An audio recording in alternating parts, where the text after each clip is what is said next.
Hello, good evening, welcome wildlings. As you can see, I'm not in my studio this evening. No, I'm in a hotel room in Brighton because today I've had myself a little rock star adventure.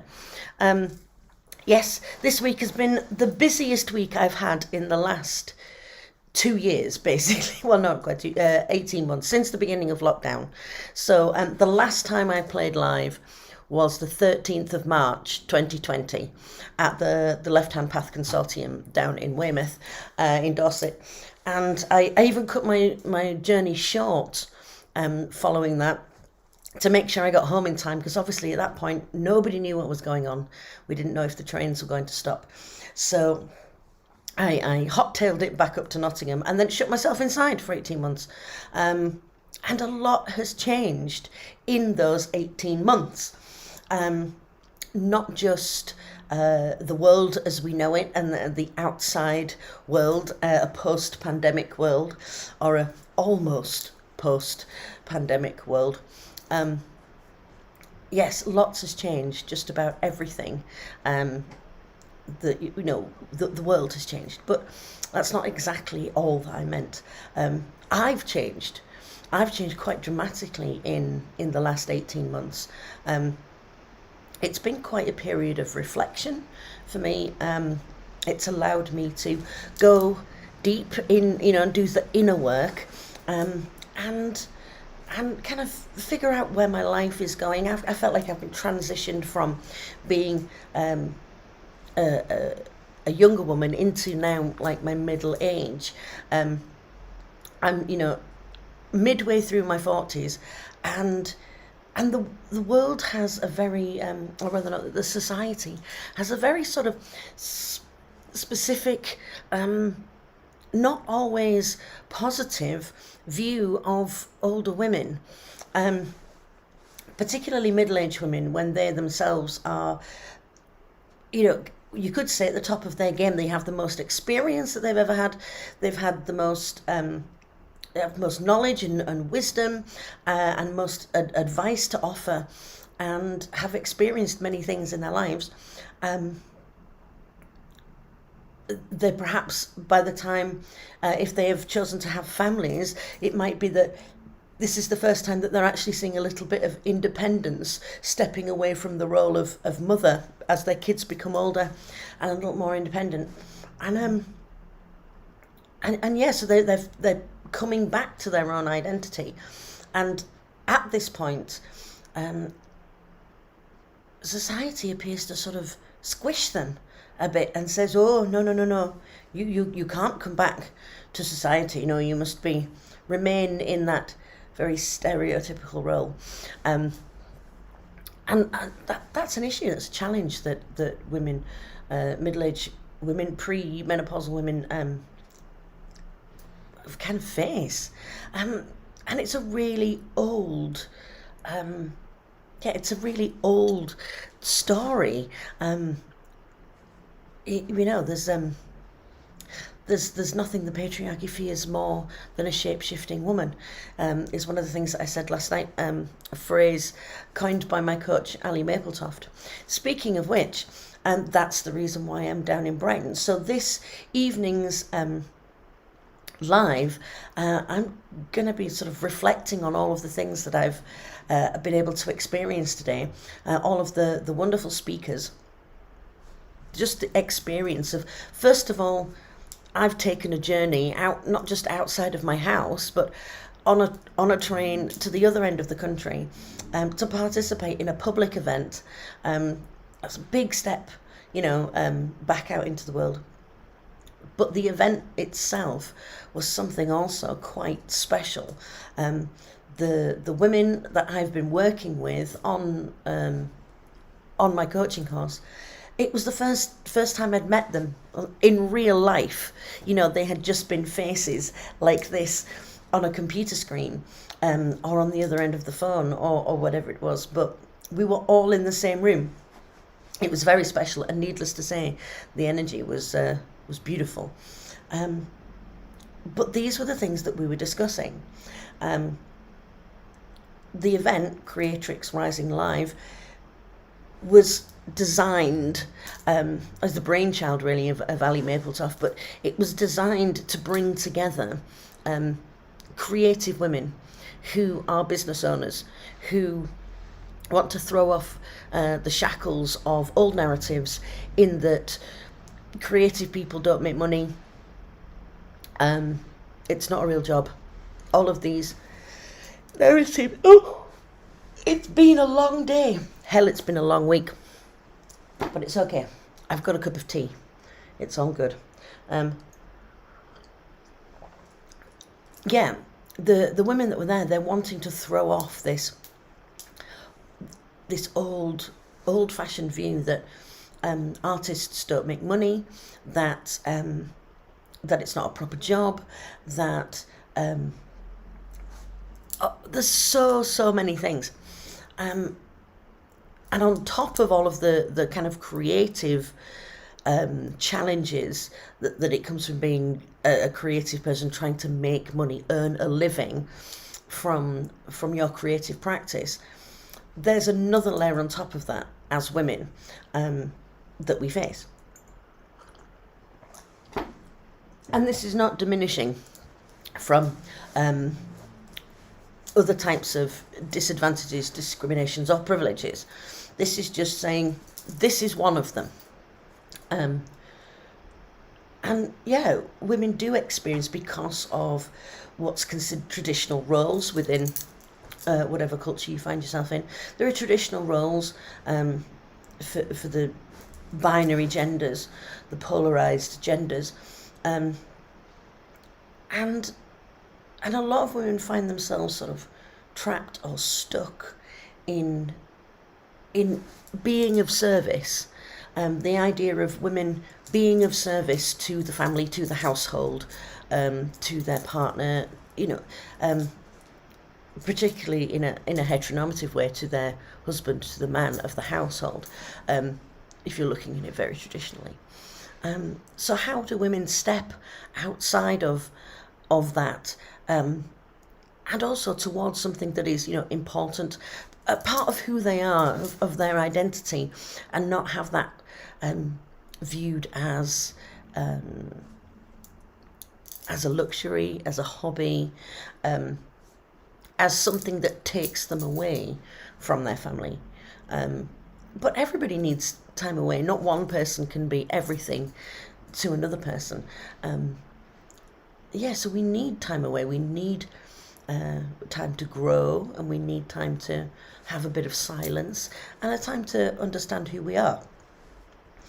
And that was one of the beautiful things about today.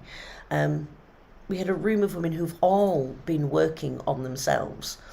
In one way or another, all of their journeys are at different points. All of their artistic practices are at different points. All of their businesses are at different points. Myself included in that.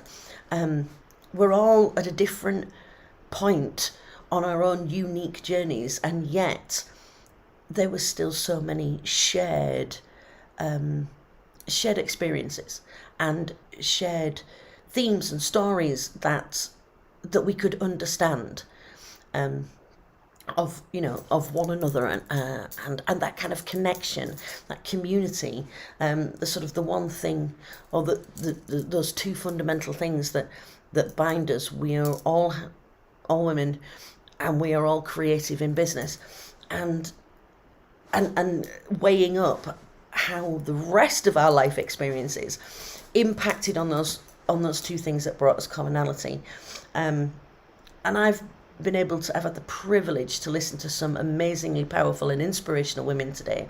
And it's also been a lot of fun. There's been a lot of levity about it. As you see, I'm sporting a beautiful flower crown from Fresh Flowers. I have a hydrangea, I have some gerberas, I've got some gypsophilia, and some hypercernum somewhere, and we had the opportunity to go up to this table where there was real foliage and make ourselves a crown. Or if we didn't feel that was within our wheelhouse, there was a wonderful woman there on hand to make one for us. And one thing that I noticed, she was matching them to people's outfits, which I thought was great. Well done, her. It was like she was seeing the personality of the person and weaving that into the crown. So we had these wonderful crowns adorned upon our heads. We're all sat in this gorgeous room at the Hotel de Van in Brighton, which they call the Dome Room, and it have this kind of almost conservatory ceiling above it, and again, if you think sort of hotel wedding venue, but instead of being the style of it had this wonderful, so lots of light, really nice and airy, and there we all were, either sat in front of the sort of staging area where we were listening to talks, or at the tables at the back where we had lunch, beautiful lunch. I had chicken pie and mash, and a few sort of initial hiccups with the allergy menu, but then we sorted it. It was like, actually no, I can eat this stuff, so it was all good. Pie and mash for me, as a northern lass, can't beat a bit of pie and mash. And we were placed on the tables with other people, but carefully curated by Ali to sort of, so that we were sitting next to other people or sitting with people on that table who either were similar industries to us or had similar personalities to us, so that we would be inspired by one another, which I thought was wonderful. A really nice little touch. So at one point I looked around the room, and there's just, all of these women, 50 women, and everyone's just like with these crowns upon their heads and kind of matching similar wildflower kind of table arrangements, and just such a wonderful and magical sort of,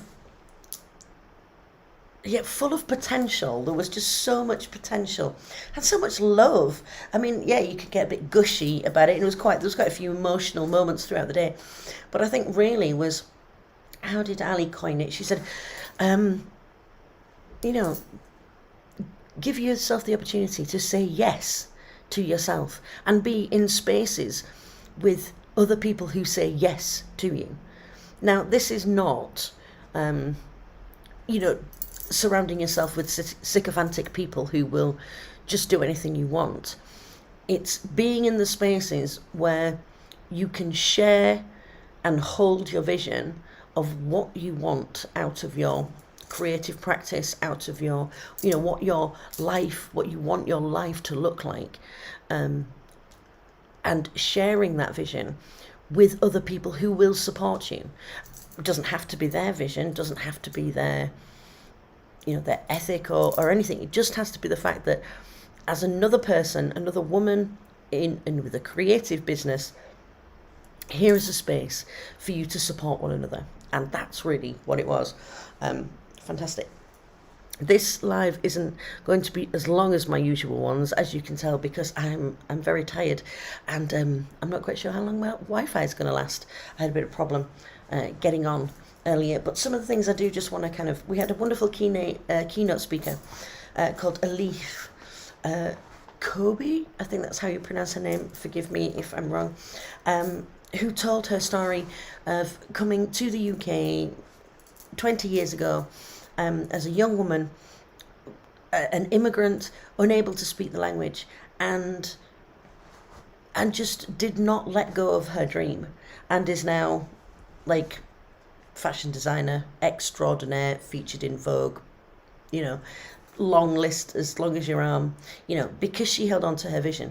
And now I'm being very reductionist about it. You think, oh, pipe dream, yeah, anyone can do that. Well, so and so can do that, or you hear that story once in a lifetime. But the room was full of women with stories like this, and what looks like success for one person isn't success for the next person. Some people are, their definition of success is just to be able to have the time to employ their creative practice. It doesn't need to be like millions and millions of pounds. It just needs to sustain their lifestyle. Other people are, no, do you know what? My lifestyle, I do want, 20, 200, 300,000 pounds a year in my business because that's what I want, and neither are wrong. And both are okay, both are valid, and learning all of these things and being given permission. I think that was the vibe of today. Being seen as permissive. I think often women will, I say, be of service. We make these choices. When do we choose ourselves?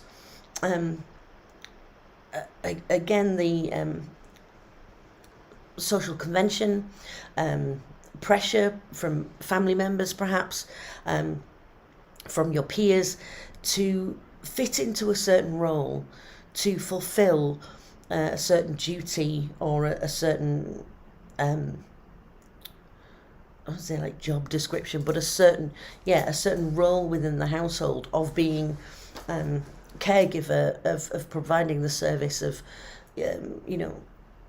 providing meals, doing laundry, things, emotional labour, remembering when everybody's birthday is, organising the holidays, not necessarily like booking the holidays or, but just, all right, so there's a holiday booked. All right, that's great. So now everybody needs suitcases and everybody needs the, those things, the emotional labour is often left to the women in heteronormative situations. Especially if there's children in the family as well. I'm not saying every time, but there's often times when those things to do with the children are left to the mother. And these women who are mothers and also creative, they feel they have no time for themselves, and they feel guilty and they feel shameful for even considering wanting to do something for themselves. So it was quite liberating to again have a room full of women who had made that choice that day. Today was the day they were going to put what other responsibilities they have in their life to one side for today. The world isn't going to fall down if they go and have a day for themselves. And they did. And they travelled from all over the place to the Hotel Divan in Brighton to just be with one another. And Ali said to me at one point, all you have to do is just be here. I was starting to flag. My energy was dropping, and of course, I was due to play later in the afternoon, and I was just very tired. And she said, "Well, do you want to come and lay down on the bed for 10 minutes, just chill, do what you need to do, breathe." And obviously, I was making excuses and apologies, feeling like I was a burden, and she was just like, "Stop. All you have to do is be here, and that's it. You just show up in whatever way that you can, because you're here, and that's enough." And sometimes we need reminding of things like that, don't we? We need others to believe in us before we can believe in ourselves. And a lot of self-help edicts do go on about that, saying, "Oh, no one will be. You've got to love yourself first, and then But that's not always possible. Sometimes you do need to have someone hold up a mirror and say, what are you projecting out? What are you reflect back what we're putting out into the world. Say, have you noticed that? If you're feeling negative, well, look, this is why. Sometimes there's a bit of tough love. Sometimes you have to say, it's okay. You don't have to do this. We'll support you. It's okay to ask for help. It's okay to X, Y, and Z, whatever it is that you need to be supported. And so I'm just going to flick through some of the notes that I made today when I was listening to some of the other speakers, some of the other women who have been part of this Creatrix community longer than I have, definitely, for a number of years. One of the phrases that came out often was to be courageously confident. I think there is a lot of shame. I know I suffer from it. There's a lot of shame around being yourself and being confident. You are thought to be a show-off or an attention seeker. That's definitely something that pushes my buttons because I get excitable and I want to share things and I want to talk and, to my own detriment because I'll knacker myself out. But I still want to engage with people. I want to share. I want to collaborate. I want to co-create. I want to be in that energy. I want to put my spoonful of energy, even if it's my last spoonful, into the pot and contribute. But we worry that that's going to come off as bossy, feisty, overbearing, opinionated. And again, you have to put that into the context of if a man in the workplace or in his business was doing the same things that we were doing, that we do, there's a disconnect there, isn't there? Men are not often perceived in the same way. They're not bossy, they're assertive. They're not attention seeking, they're networking. They're not chatty, they're confident. They know what, and again, these little things, these tiny microaggressions, they happen to women from a very young age. From being girls, we begin to start soaking this up. These tiny little things that say, keep yourself small, stay quiet, don't cause a fuss, behave, don't embarrass us. All of these small things. Be polite. Don't be shy. Don't be rude. Be polite. Allow this stranger to give you a hug. Allow this stranger to say, don't you look pretty in that dress, and just take it without going, I don't know you, don't comment on my body. We're told to surrender our agency at a very young age. And now that this problem is coming to light, we find that we do have a generation of women my age who are kind of going, this is bullshit.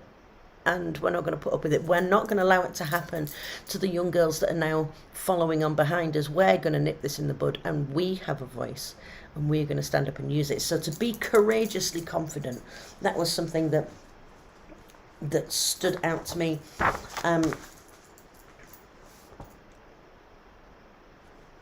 Nurture and honour my unique energy. This was a quote from Amanda Thompson, the sober artist. She was talking about resilience, in that she saw that for her, drinking wasn't aiding her creative practice. It was a distraction.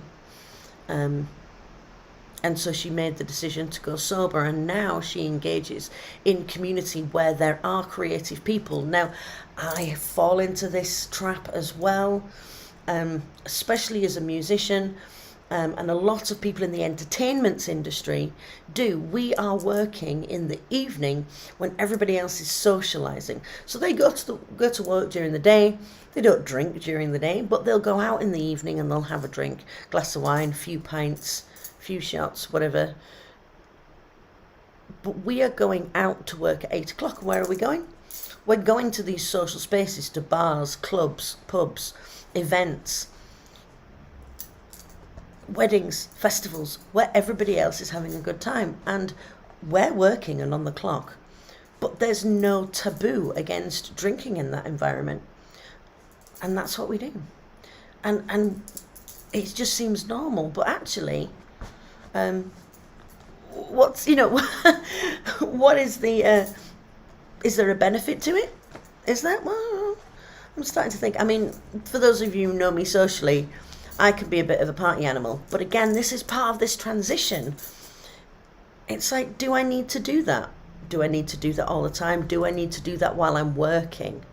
That's the difference. It's different having a night off and having a blowout with your friends. But if I'm working and gigging, what good is it doing me? That was something interesting. Oh, hello, Ingrid. Hello, Gig. Thanks for joining us. Wild crown, she says. Yes, it is a wild crown. It's fantastic, isn't it? And I have changed my shirt. I had a new dress on. It was a lovely sort of emeraldy green colour.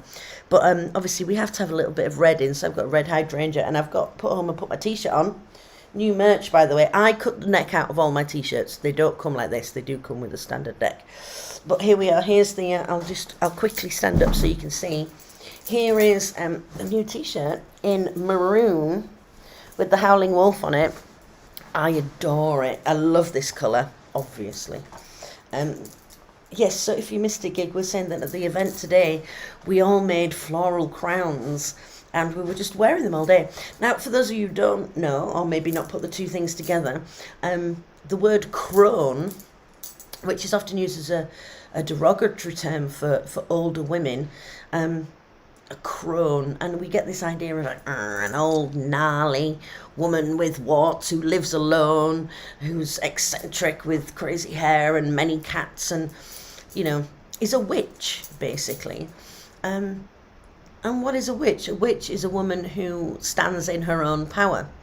Well, actually, the crone means crowned, and that means wise. She has her wisdom upon her head. Actually, like in her head, her wisdom, her experience, her years, her knowledge, that is where her power is, her crown. And the croned, yeah, eventually they became feared, the crowned ones, because they were too powerful. There's nothing the patriarchy fears more than a powerful woman. So What else? What other words of wisdom did we have drop from the lips of these wonderful inspirational women? Rosetta said, "You are enough just as you are." She was powerful and unapologetic in her address to us, and brought some insight into what it's like to be a woman of colour who is also creative, who also wants to celebrate her culture and traditions. And one thing that she did say was she used to worry that her accent that nobody would want to listen to her, nobody would listen to her or understand her because of her thick African accent. And now she's realised actually people love her accent. It gives her this unique individuality. Part of her identity is tied into that projection of who she is and her culture and the cadence, her vocabulary, all of that and what make her uniquely you. And as someone who has a broad accent, I'm from York, in Yorkshire, and I've always had a broad accent, and I've lived all over the place. And wherever I've lived, I've never lost it. So even though I have been told by men, oh, well, you need to speak nicer, speak properly, you'll never get a husband like that. That's just bollocks, isn't it?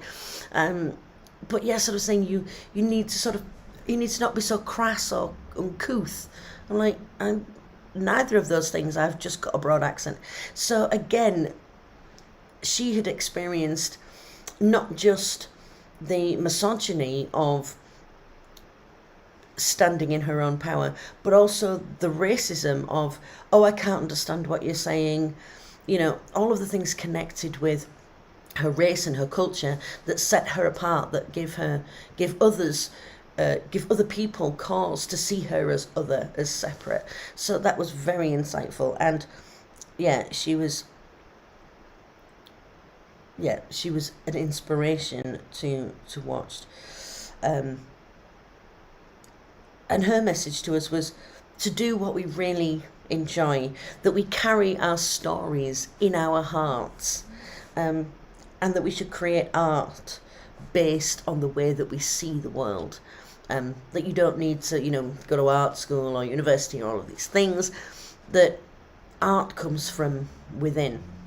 A very powerful message. Then a wonderful goddess, Emma Rigglesford, stood up, who is a photographer and an artist and a mentor herself, teaching art and creative practice. And she, hit the nail on the head and came straight out with it. Said, it's hard doing things for yourself. And she told us a story of making that decision to sort of give up the day job.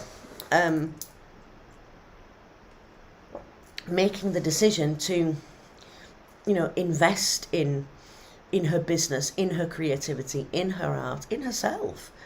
And it is hard to do those things. And this is where we were able to even more so touch on those issues that I was speaking about a little while ago, of the the roles that women must fulfill within the household that are apart from, that are not connected to like the autonomy of being a human being with your own thoughts, ideas and feelings.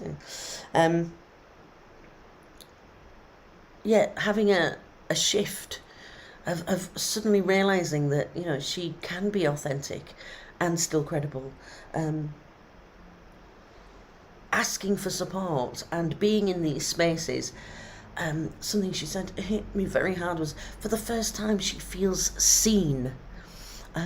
And I think, how many other women are just wandering around the world in their own lives, feeling invisible in their own lives. And not necessarily, they don't have to be business owners, they don't have to be creative people in this sense, but, they're providing service, they're showing love, compassion, they're raising families, they're going to work, they're being, sociable and providing support for their friends, and yet they feel invisible. And this is part of what Emma does. She's a photographer, and her phrase is, she inspires women to see the beauty in themselves. And that for her is a theme that runs through all of the things that she did. Another self-confessed multi-passionate like myself. So no matter what she's doing, what medium of art or creativity she is being drawn towards, that's her message. She's encouraging women to see the beauty in themselves and to bring that out. Her phrase, your moment, your way. I love that. Yeah, she's going to book a photo shoot with a client and bring them in, make them feel safe and beautiful and celebrate them. Yeah, that's a very special thing indeed. The other special thing that happened today, I mentioned earlier, I performed for the first time in 20 months. Yeah, and I wasn't nervous for performing. I get excited. The feeling I get is always on the excited end of the spectrum rather than on the stage fright end of the spectrum. But it's still the same feeling that's going on inside. I think the main thing that I was concerned about, I was so tired. As you know, this week we filmed the music video for Forever Wild. So I spent 12 hours in the forests out at Melton Mowbray with Jay Hillier, with Martin Jackson, Chris Pettiford and Nanook the wolf and his mum and dad, Julie and Dan, out a little small crew running around the forests pretending to be Red Riding Hood. I say pretending.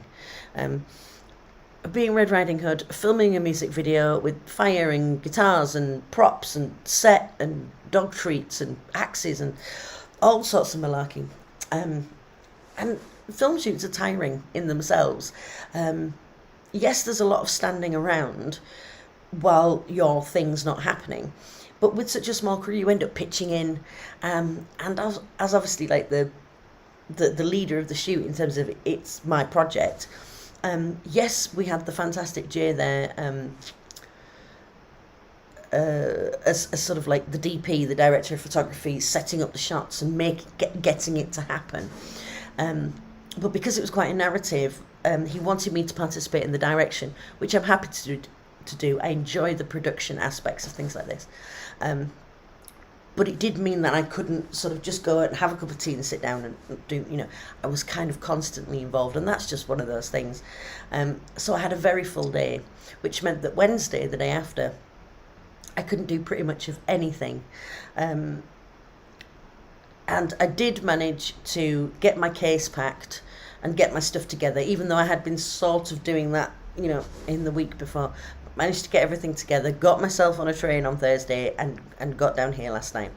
Again, I had an early start this morning. I was up at 5:30, mainly because I was so tired when I got back. I went for a walk on the seafront. I don't know if you saw the live. And then got back here and collapsed in bed at like 9:30, 10 o'clock. Woke up at 5:30 in the morning. At least I'd had enough sleep. Got myself ready, headed down to the event early to sound check, which didn't happen because they were running late. So obviously I've had a long day. So by the time it was getting to like 3 o'clock, 4 o'clock, I was really flagging. I'd already had extra painkillers. So again, this is one of the challenges of being, of having a chronic illness, of having fibromyalgia, which is a kind of nerve pain and a muscle fatigue all sort of rolled into one. Along with sort of spasms and things like that. So that's the kind of symptoms that I get. So if I am exhausted or have been doing a lot, all of those things are exacerbated. So that's why Ali very kindly said, look, do you want to come and have a bit of a break, have a bit of headspace? And do you know what? It did me the world of good, because resting is productive. We have this concept, don't we, that you have to work, that you don't deserve anything good unless you've worked hard for it. That people who have nice things, if they can't prove that, that they earned the money that they have, or if they can't prove that they deserve the accolades that they've achieved, that somehow they're a fraud, or they are like elite, that they have, that then, that there's some, there's some disconnect there, that they're not who they say they are, or they've had it too easy, therefore it's not valid in some way. But it's a myth. um, think smart, not no sorry work hard, not smart. That's the watchword that's going on here. So yes, I went for a lay down, which was, I was listening to my body and listening to my spoons. Drank plenty of water. Had a good sort of power nap for 15 minutes, and then did some stretches and some yoga. Rolled down my Spanx so they weren't pressing on my diaphragm, which is never really good if you're trying to sing. And yeah, went and tuned my guitar up, and then disaster. Martin will laugh at this, but the battery in my guitar had run out. Even though when I was practicing the other day, I plugged into my amp, it was fine. But yeah, I think probably maybe being out in the damp, that guitar out in the damp in the forest, maybe didn't help it. And I didn't have a spare. Oh, I didn't have a spare. That's so annoying. I usually do. I usually have a set of spare strings and a spare 9-volt battery, but never mind. So it was fine. We just mic'd it up. The sound guys that were there were fab. Just thinking on the fly. The only thing, of course, is I move around quite a bit, and I'm not used to having the microphone there, so I was stepping backwards and forwards from the mic, and it was fading in and out. But you know what? It didn't matter. I rocked it. I really enjoyed performing. Vocally, I'm really happy with my vocal performance, even though, of course, I've not sung in public for a while. I think it always helps having a really good sound. So when you've got a good technician that can give you the sound, then yes, that makes all the difference. The thing that I was really moved and touched by was everybody's reaction, which was humbling in some, because it was overwhelmingly positive, and not just sort of positive. It, like, that was really good, well done. They were blown away, and having that kind of, my natural instinct is to be suspicious of people being super nice to me because of unresolved trauma around bullying. People are only been nice to me when they want something out of me. That's what the stories that jump up. That's the narrative that comes to it. Only nice to me when they want something, and then they're going to lure me into a false sense of security, and then they're going to trick me, and they're going to show me up in front of everybody, and then I'll be mocked. That's the story. So it can be quite hard for me to, like, accept a compliment, and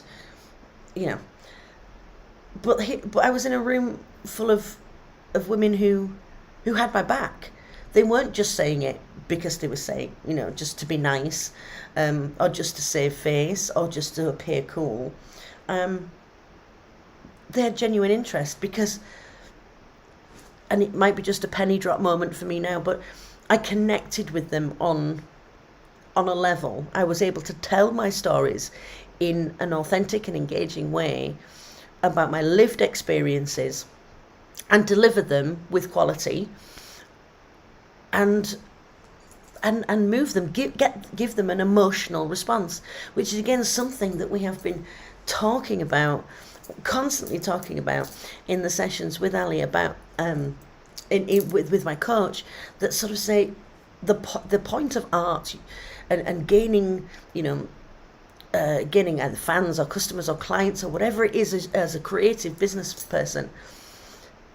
You need to engage an emotional response. You need to get people to connect with your art, and a lot of musicians, I think, they do that just through the sheer energy of their music. People want to dance, and my music isn't necessarily a dance around to music. It's more a think about the lyrics and be moved by the melody, and and allow the emotion to articulate through the songs. And I actually saw real evidence of that happening in an audience this afternoon, evening. So thank you to all of the beautiful creatrix out there who came to the event, who shared their energy, and who who took the time to come up and speak to me afterwards and share their take on what I do. I really enjoyed it. I really enjoyed the experience of being able to connect with you in that way. It made me feel like, yeah, what I do is worth it. What I do has value. And that has been a big step for me because, yeah, there's not a lot of women in the music industry. There's not a lot of 40 plus women in the music industry. There's definitely not a lot of over 40 plus size women in the music industry, especially not ones who are as outspoken and opinionated as I am. But I think there should be, don't you? I think there should be lots more women in all the spaces, and a lot more creative people in all the spaces, and a lot more creative people who are valued for their work and paid accordingly. Just imagine if a lot of kind, compassionate, creative people had the power that money affords. Well, we could change the world. And it's not too late.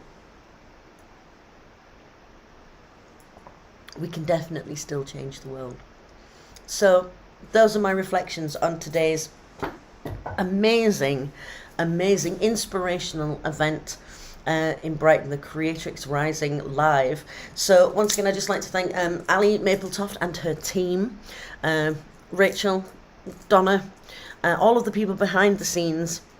There was a sound guy there, all the other speakers that spoke, Cara Gomez for Goddess Activation Workshop, the other musical performers that were there, all very different styles, all creating a unique energy.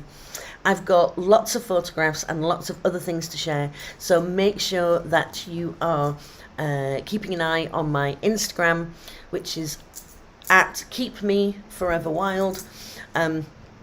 That will be that'll be where this photo dump will be happening on my Forever Wild pages, because that's kind of what the theme of this was about. Yes, I was performing music, and the music stuff will go up on my music channel, but for all of the other stuff, and this is how it's going to be now. If it's just music, you can find the music there. If you want to look a bit deeper, peel back some of the layers of the onion, that's where you'll find it, on the Keep Me Forever Wild. So I'm going to sign off for tonight. I am going to go and get some food. I'm going to get some sleep, I think, finally. I've still got to travel back to Nottingham tomorrow, but I think I'll be having a little bit of a quieter week next week. So